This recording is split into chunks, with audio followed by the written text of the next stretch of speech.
Bonjour à tous et bienvenue sur ce live. Alors désolé de vous décevoir, je suis tout nouveau. Ça sera pas Mathéo et Alan aujourd'hui, c'est moi, Aliot, un nouveau participant qui va faire justement des lives dès septembre. Moi aujourd'hui, je vais vous faire du coup un live de présentation pour tout simplement introduire mes lives de septembre. Donc là voilà, ça va faire un petit live de présentation, ça sera pas justement les lives qu'on aura en septembre, ça va juste être un bon support tout simplement pour suivre les lives qui suivront du coup en septembre. Donc voilà, j'espère que vous allez tous bien, que vous avez passé une bonne semaine.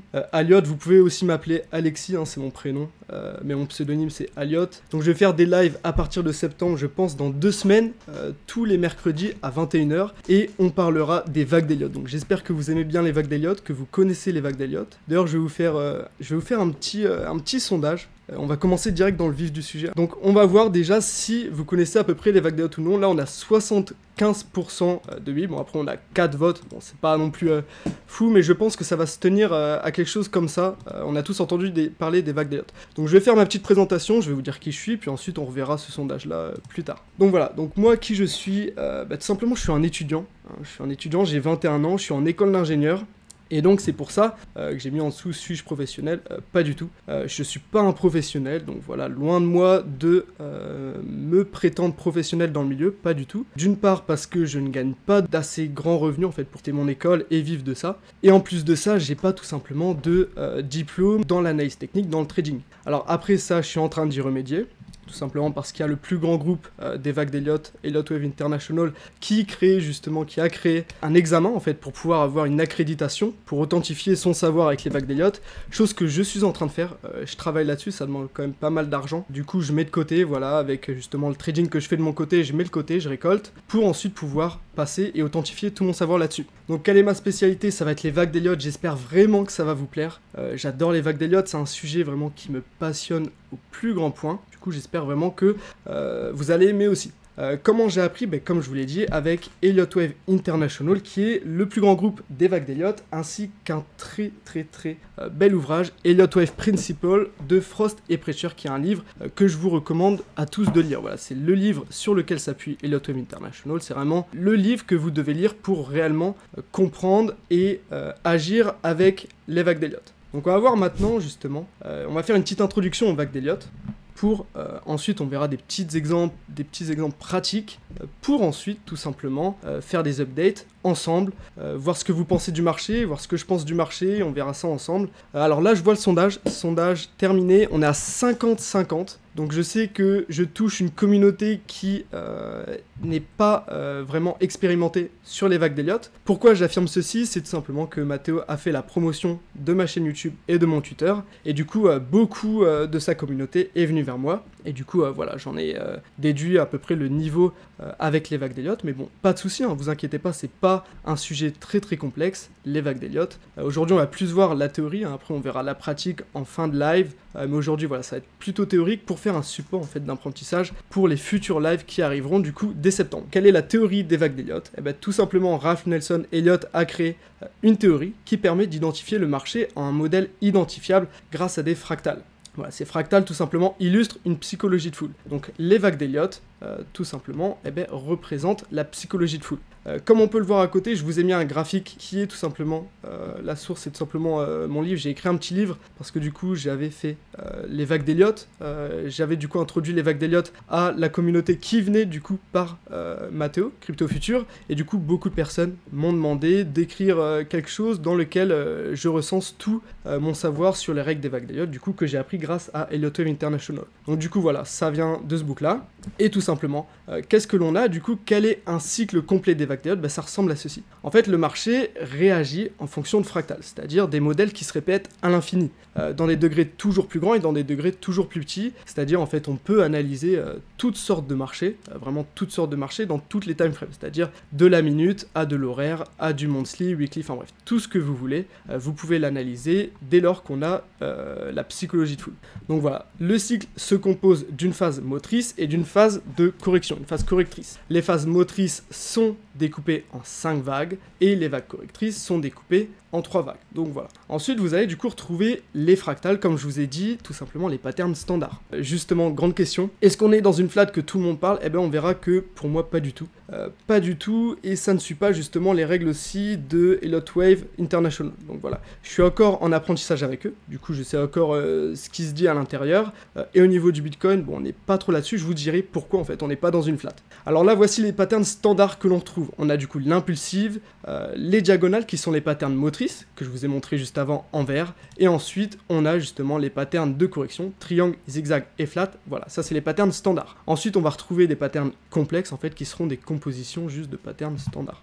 Tout simplement, on va du coup avoir les combinaisons, en fait dans une vague 1, 2, 3, 4, 5, on va retrouver ces patterns. Alors dans la vague 1, 3 et 5, on retrouvera du coup l'impulsive ou la diagonale qui pourra se trouver sur la vague 1 ou la vague 5, puis ensuite triangle, zigzag et flat se retrouveront dans la vague 2 et 4. Mes règles sont fixées par rapport à Jeffrey Kennedy, Tony Caron, qui sont vraiment des grands héliotistes. Après, si on prend par exemple d'autres influenceurs, pour citer par exemple CMA, je suis sûr que beaucoup d'entre vous connaissent CMA.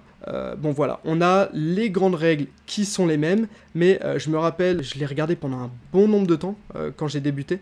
Et tout simplement, il y a des petites règles qui diffèrent. Et du coup, ça amène justement un changement. Mais si on prend par exemple mes décomptes et que je les compare par exemple aux décomptes de Jeffrey Kennedy, on va retrouver vraiment une grande similarité. De plus, que j'utilise une technique qu'il a du coup inventée, c'est le chaining. On verra ça après, mais vraiment très grand outil, vraiment très important. Ça permet justement d'avoir une plus grosse base, ça permet en fait de décomplexifier tout ce qui est Elliott Wave, et du coup, on en parlera ensemble. Je pense que ça peut vraiment vous aider pour ceux qui veulent se mettre aux vagues d'Elliott. En tout cas, je vous recommande fortement de vous mettre aux vagues d'Elliott. C'est pour moi vraiment la théorie qui permet d'analyser le marché d'une manière des plus exhaustives. Alors après, juste au niveau des vagues d'Elliott, c'est une théorie qui permet l'analyse technique. Attention aux personnes qui utilisent les vagues d'Elliott pour trader les vagues d'Elliott. Alors ça, c'est pas bon du tout. Les vagues d'Elliott ne permettent pas, justement, la théorie en elle-même ne permet pas de trader les vagues d'Elliott. Pour ce faire, il faudra du coup trouver une stratégie, je vous développerai la mienne, qui est issue du livre Visual Guide to Elliott Wave de Jeffrey Kennedy, qui est du coup, comme je vous l'ai dit, le fondamental est très important, mais pour moi, il est vraiment très mal utilisé. Je dis ça, alors c'est pas moi qui l'ai inventé, hein, je me base sur mon apprentissage auprès de Jeffrey Kennedy. En fait, vous avez Elliott Wave International, et dedans, vous avez des classes. Et moi, par exemple, je suis adhérent au Trader Classroom, et c'est une classe, justement, où on apprend à trader avec les vagues d'Elliott. Alors, on fait du chandelier japonais, on apprend justement à trader avec les gaps aussi, et bien sûr, la base se fait avec les vagues d'Elliott. Donc oui, le fondamental est très important, mais je trouve qu'il est très mal utilisé, et on verra pourquoi à la fin, justement, du live. Donc, les patterns standards. Maintenant, on va voir un exemple qui, je pense, va vous plaire. Tout simplement, voilà, je passe à l'exemple d'après, et là vous voyez une charte. Alors je vous mets pas justement quel est l'actif, quelle est l'unité de temps, juste on va essayer de trouver ensemble le décompte de cette pattern là, pour pouvoir ensuite savoir si on va continuer à la hausse ou à la baisse. Essayez comme ça, avec les schémas à côté. Donc voilà, là on m'a dit 2 diagonales, parfait, vraiment bravo. Pourquoi diagonale? Tout simplement, vous avez l'impulsive. L'impulsive c'est quoi? C'est un mouvement fait en 5 segments dans lequel on va retrouver plusieurs règles, des règles élémentaires justement et obligatoires à cette impulsive qui lui donneront l'aspect d'une impulsive. Première règle, la vague 2 ici ne devra pas descendre en dessous de la base. Ensuite, la vague 4 ne pourra pas descendre dans le territoire de la vague 1. Et ensuite, la vague 3 ne pourra pas être la vague la plus courte. Et c'est en fait ce qui donne justement l'apparence d'une impulsive. Et ensuite, vous avez justement la diagonale. Quelle est la spécificité de la diagonale? C'est que le prix va soit converger, soit diverger. Et du coup, là, comme on peut le voir, c'est aussi une pattern en 5 segments. Comme je vous l'ai dit, pattern motrice, du coup, 5 segments.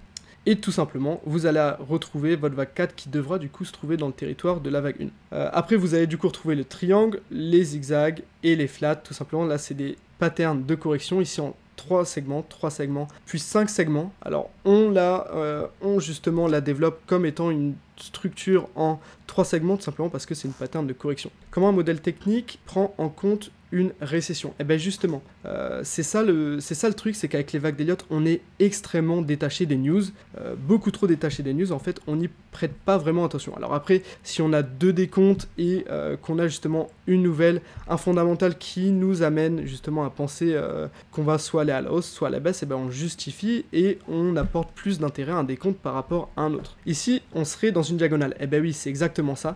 On est sur une belle diagonale en vague 1, 2, 3, 4 et 5. Et qu'est-ce qui se passe lorsqu'on arrive ici sur une fin de vague 5? Alors là, du coup, on est sur une vague 1, 2, 3, 4, 5. Là, on est sur une impulsive, mais pour une diagonale, ça fonctionne exactement pareil. Et bien, qu'est-ce que l'on a? Et bien, on a la fin de ce degré-là. Et là, du coup, si on se trouve ici, sur notre vague 5, qu'est-ce qu'on attend? Tout simplement, on attend une vague 2 ou alors une vague B. Alors moi je privilégiais beaucoup une vague 2, pourquoi? Parce que pour moi le GMT c'est vraiment un marché qui potentiellement a du sens. Alors oui on dit que c'est une pyramide de Ponzi, tout ça, mais en fait le bull run il fonctionne, les cryptos fonctionnent avec des cycles. Voilà, c'est comme les commodités, hein, le gold, tout ça, l'or, tout ça, et ben ça fonctionne suivant des cycles. Sur ce chart, du coup, une grande vague 1 pour ensuite aller chercher une vague 2. Et tout simplement, bon bah je me suis cramé, c'était le GMT. Voilà, c'est le GMT qu'on a eu. Ici, on était sur une grosse leading diagonale. Pour ceux qui connaissent, du coup, on avait fini à un degré supérieur. Et ensuite, on attendait une correction. Alors là, comme vous pouvez voir, c'est l'exemple que j'avais mis sur YouTube. Je l'avais développé justement cette diagonale-là. Et j'attendais une correction. Alors non pas une correction aussi forcée que ça. Là, on est sur un moins 86%.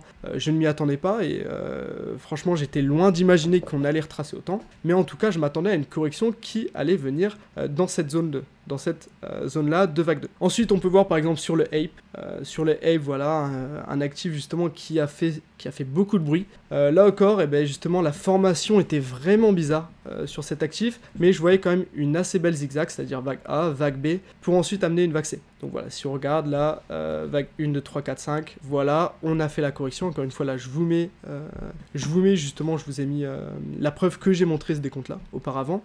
Et puis ensuite, sur d'autres actifs, BTC, justement, Mathéo, t'es là, t'avais fait la promotion de ma chaîne à ce moment-là. C'est justement l'ouverture de ma chaîne où, pour moi, en fait, on n'était pas du tout dans la fin de la correction.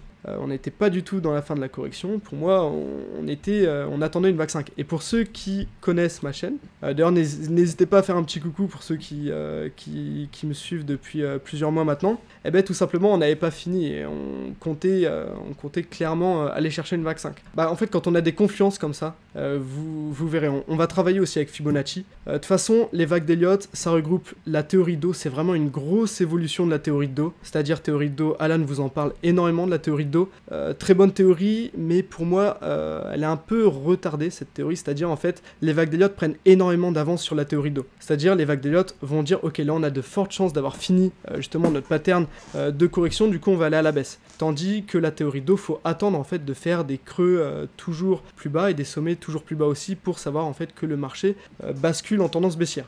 Donc voilà, sur le TH, voici les petits exemples. Du coup, voilà, présentation finie. C'était juste pour vous montrer les pouvoirs en fait que l'on peut avoir avec les vagues d'Elliott. Bon, on va commencer l'analyse sur le BTC. Alors là, justement, si on reprend les graphiques que je vous avais montré, les patterns standards, vous pouvez du coup penser qu'on soit dans un triangle, un zigzag, une flat, impulsive ou diagonale. Déjà, dans un premier temps, vous devez vous poser la question, est-ce qu'on est dans une pattern motrice ou plutôt une pattern de correction? Donc voilà, les patterns motrices sont impulsives et diagonales, et pattern de correction, triangle, zigzag, flat. Là, ici, la diagonale, en fait, c'est lorsqu'on a le prix qui va tout simplement se compresser. Mais ce qu'on veut avoir dans une diagonale, c'est que la vague 4 rentre dans le territoire de la vague 1.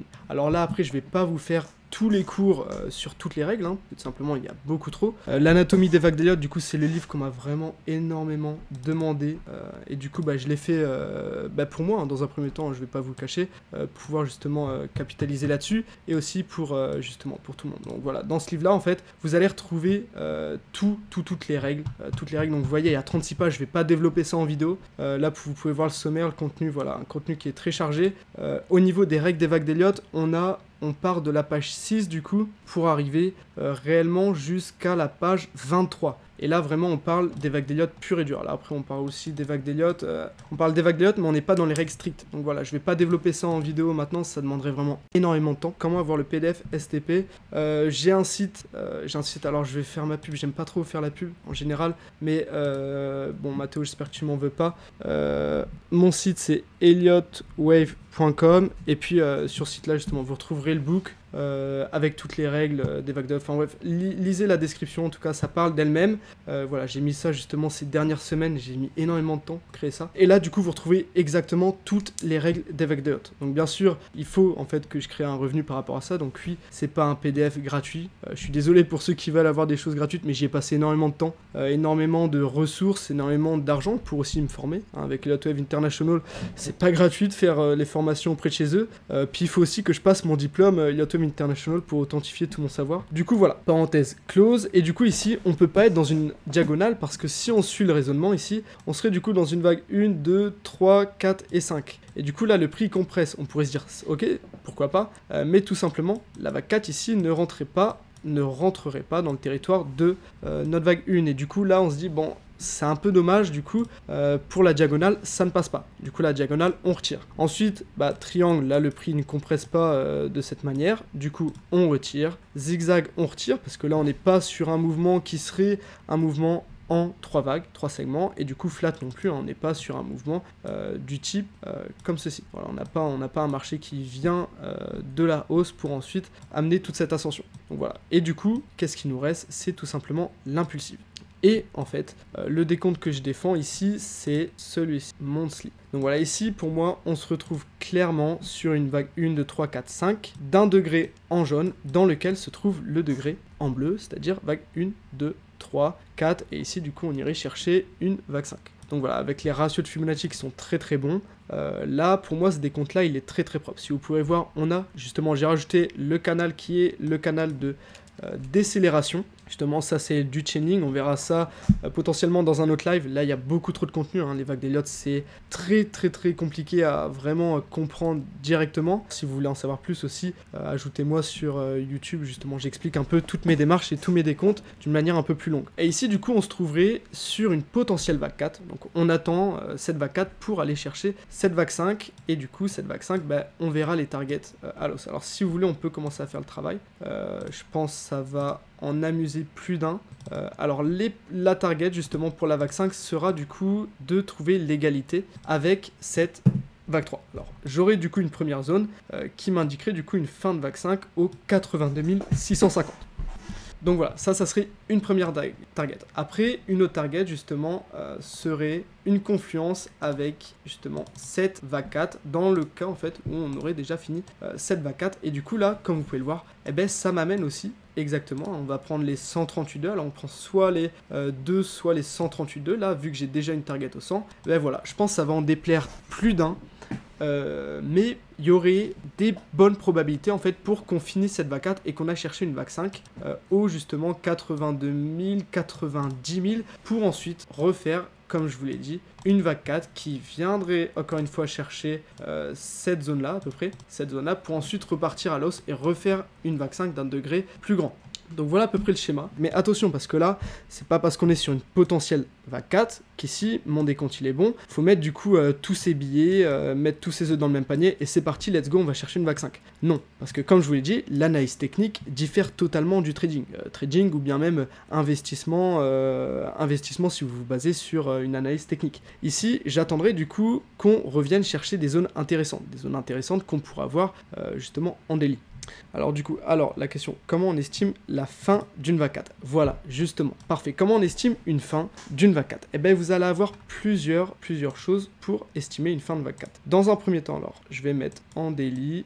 Dans un premier temps, il faudra justement trouver un décompte à cette vague 4. Ensuite, qu'est-ce que vous allez faire? Vous allez développer pour moi le chaining, c'est-à-dire un outil en fait qui permet de faire ça. Un outil en fait qui permet d'étudier les vagues d'Elliott. C'est un outil qu'a développé Jeffrey Kennedy.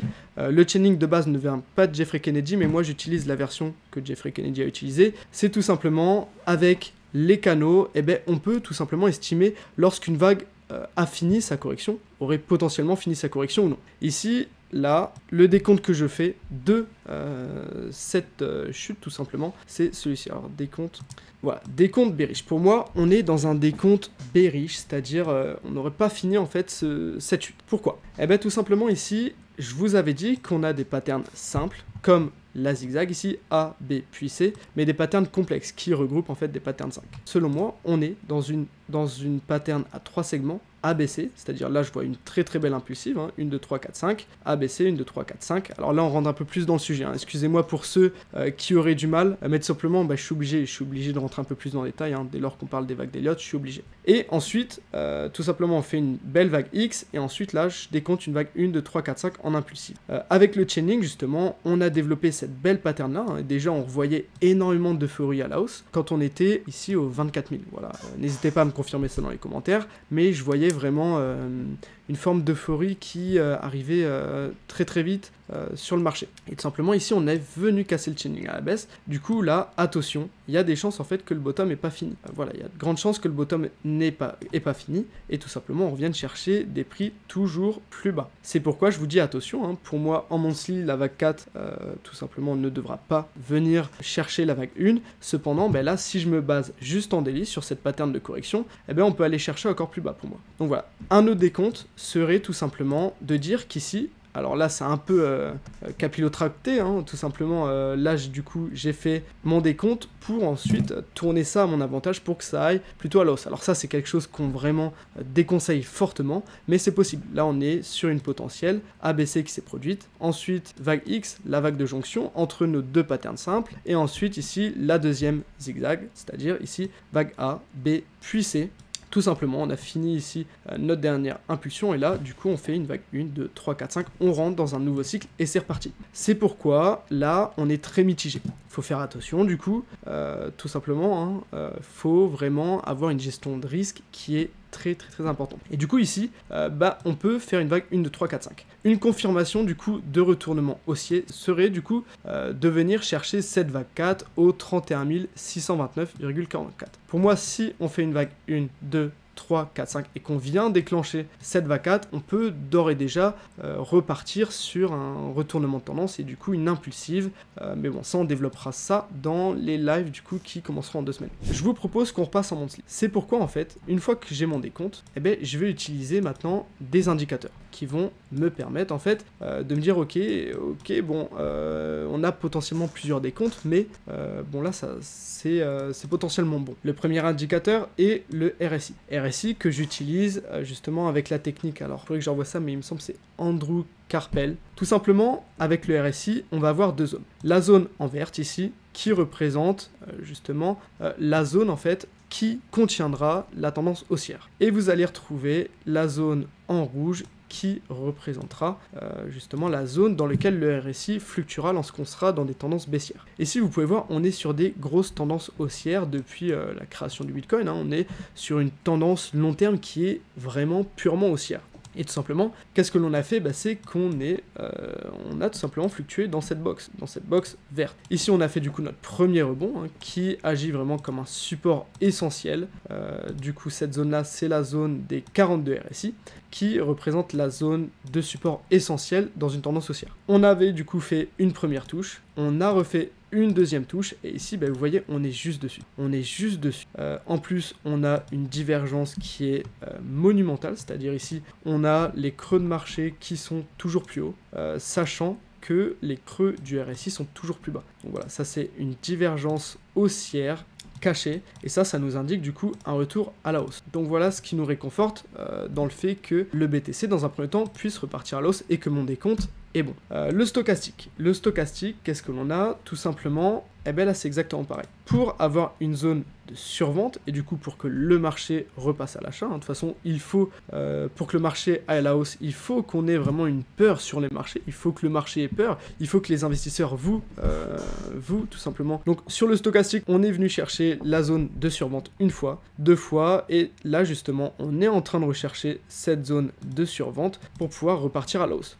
Donc voilà, si on regarde vraiment les indicateurs emblématiques, on peut voir que sur du très long terme, c'est pas si compliqué que ça d'analyser le BTC. En plus, si on regarde avec le Fear and Greed, alors Matteo, je pense qu'il vous en parle souvent, mais le Fear and Greed, en fait, c'est quelque chose d'extrêmement utile. Le Fear and Greed, c'est très très important, surtout avec les vagues de lot. Comme je vous l'ai dit, nous, ce qu'on attend, en fait, c'est d'avoir une peur extrême sur les marchés. Moi, vraiment, j'attends d'avoir vraiment un BTC, un crypto Fear and Greed qui passe en dessous des 30, en dessous des 20, en dessous des 10 pour pouvoir alourdir mes positions. Voilà, c'est quelque chose d'obligatoire pour pouvoir repartir à l'os, pour pouvoir faire des gros mouvements comme ça. Alors, dans un premier temps, j'utilise le RSI et le stock pour pouvoir justement compléter, confirmer mon décompte des vagues d'Elliott. Ensuite, j'utilise une deuxième technique, du coup, qui est l'ADX, que je mélange avec le Donema Elliott, qui, je le répète, est un mélange entre 3 indicateurs. Ici, vous avez le Donchian, le MA5, le MA30, plus l'Elliott DX, du coup, qui est justement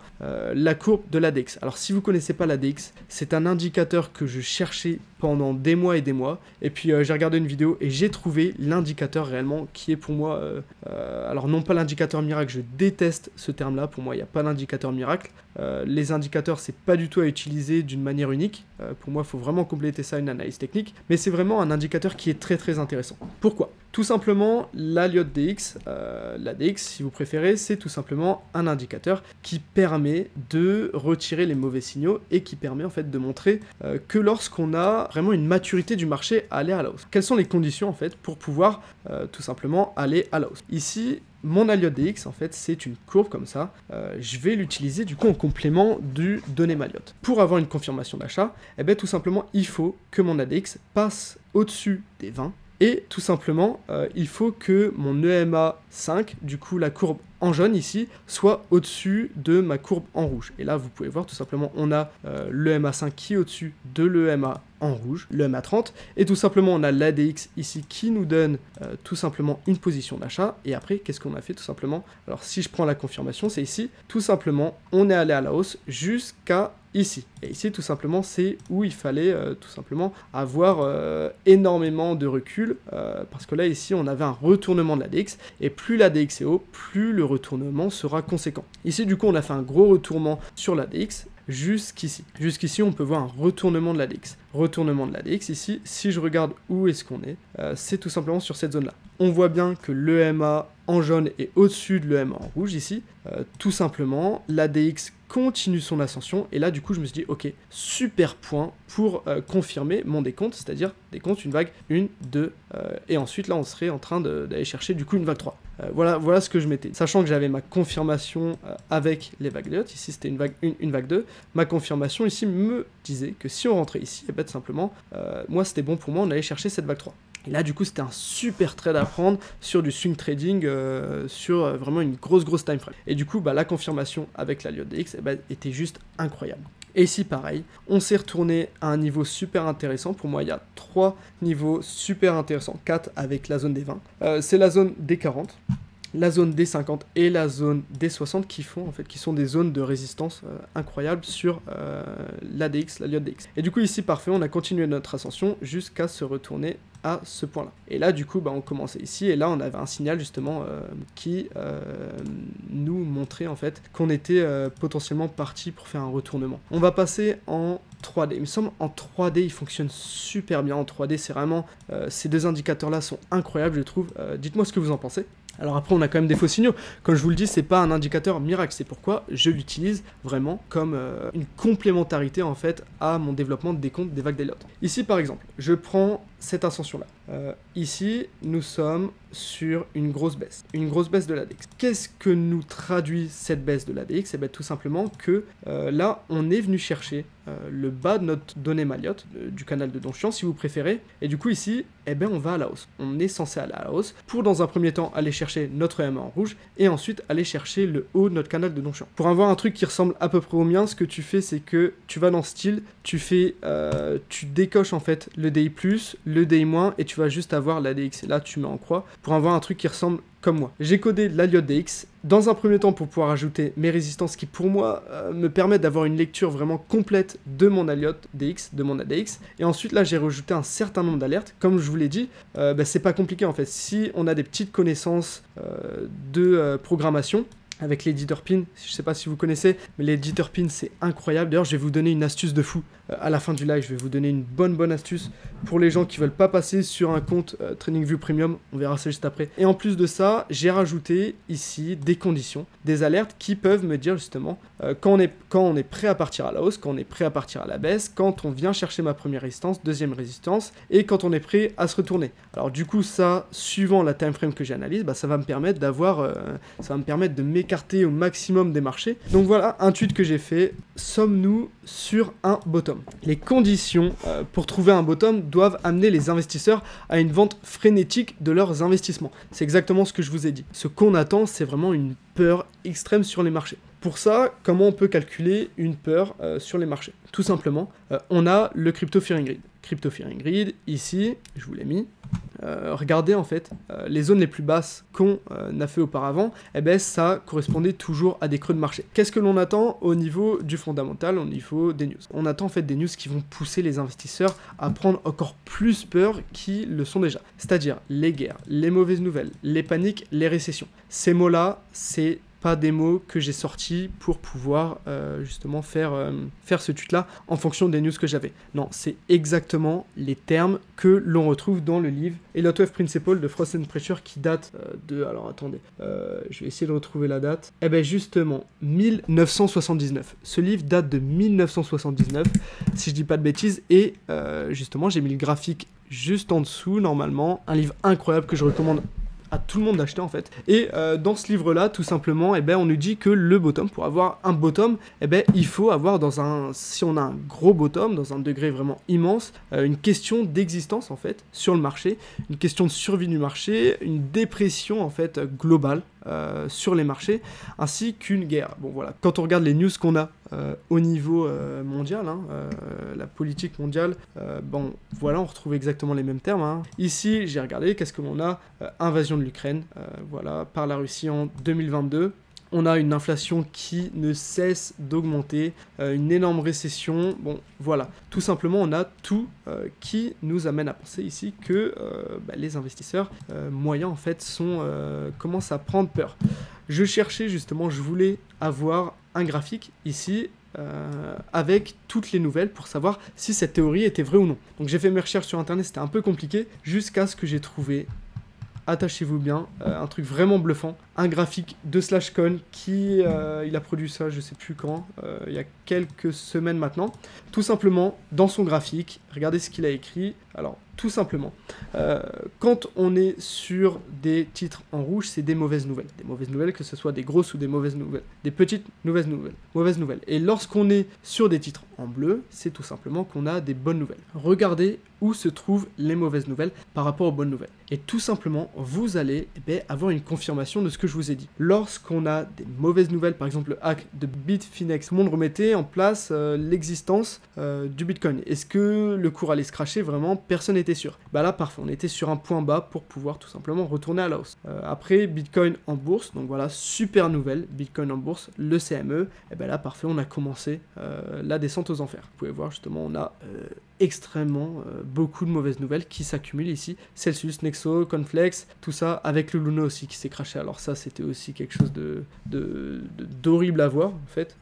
Tout le monde perd son argent comme ça, c'est quelque chose de très malheureux à voir, à vivre, et tout simplement, ça rajoute en fait du poids aux mauvaises nouvelles. On va aller voir EGLD, je pense que ça va en intéresser plus d'un. C'est pour ça d'ailleurs que je l'ai mis dans mes graphiques EGLD, tout simplement parce que c'est un graphique avec c'est un actif avec une grosse commune, j'ai l'impression. Une grosse commune. Du coup, EGLD, où est-ce qu'on en est? Je vais juste passer ça monthly, je vais pas descendre plus bas. Tout simplement, pour moi, on était sur une leading diagonale, exactement comme on a fait sur le graphique du GMT. Sur le GLD, en fait, on se trouvait sur une belle leading diagonale qui nous a formé une vague 1, et du coup, on devait s'attendre à une grosse baisse sur le GLD. Si on regarde avec le RSI, je suis sûr qu'on va avoir, en plus de ça, voilà, une grosse divergence baissière en monthly. Voilà, ça pardonne pas, tout simplement. Sur le GLD, voilà, on s'attendait à la baisse. Où est-ce qu'on en est maintenant?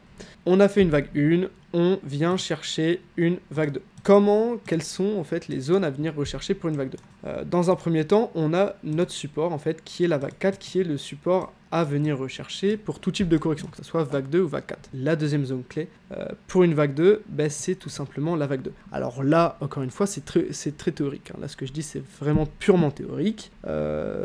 On peut totalement s'arrêter sur la vague 4. Et d'ailleurs, là, on est sur une vague 2 très faible. Je pense pas qu'on vienne rechercher les 1$ sur le GLD.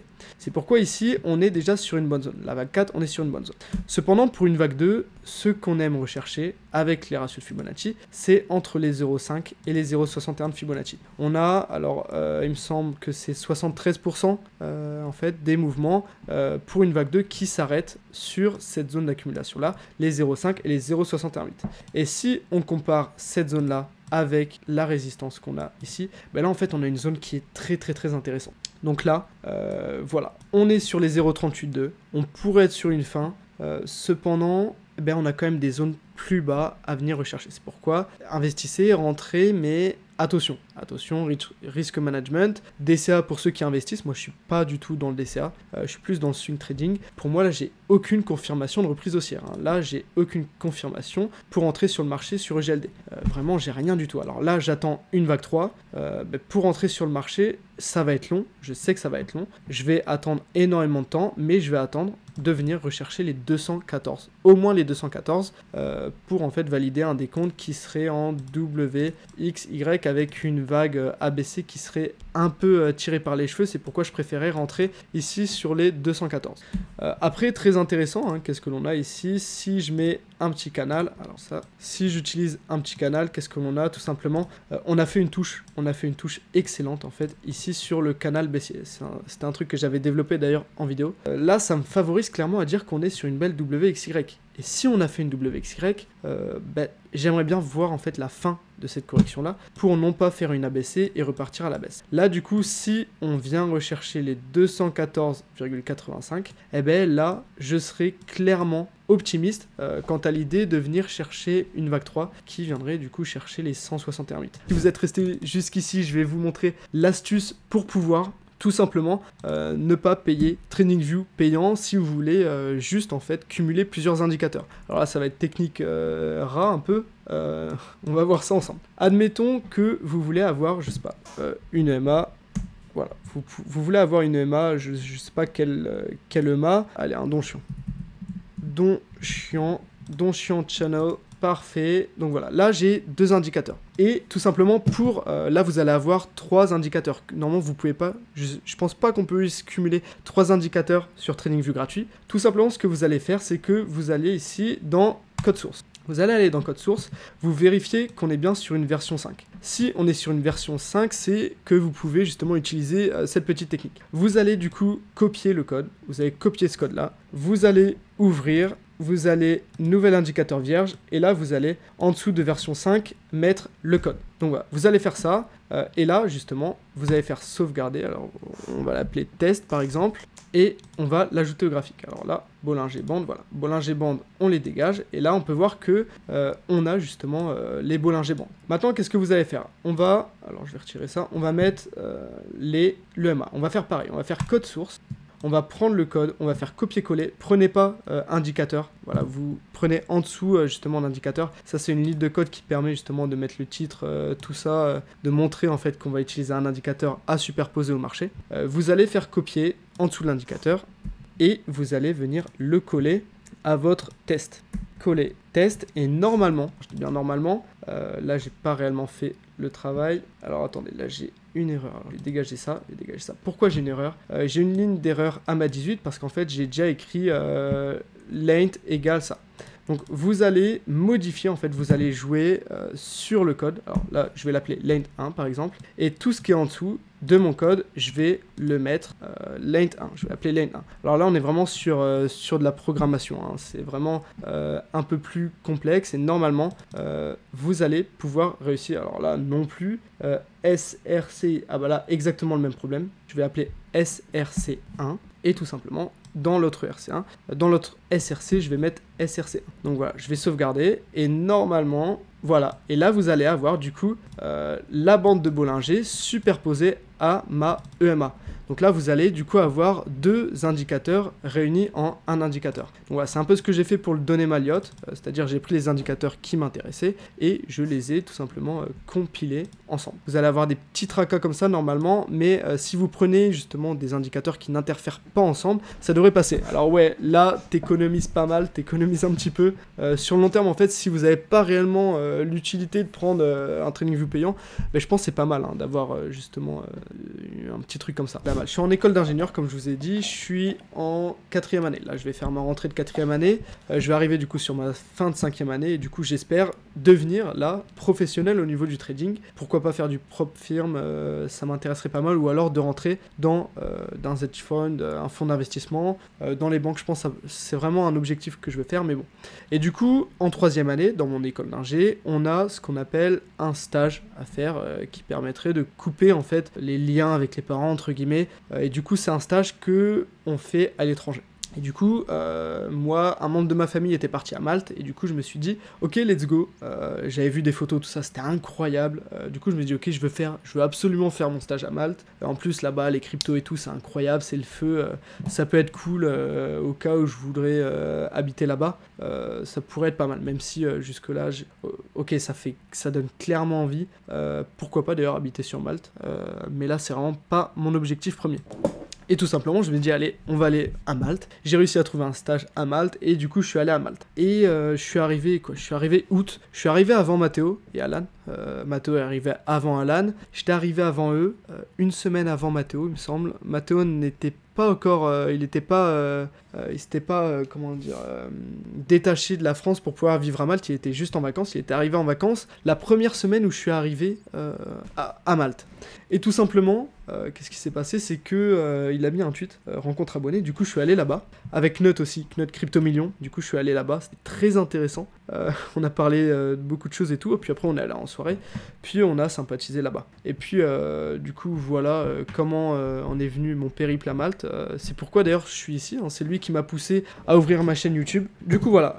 Je suis parti à Malte pendant 6 mois. J'en ai appris beaucoup là-bas. Du coup, Alan après est arrivé. Après Matteo. Alors après Matteo s'est installé, je sais plus quand. Mais il me semble 1 ou 2 mois après.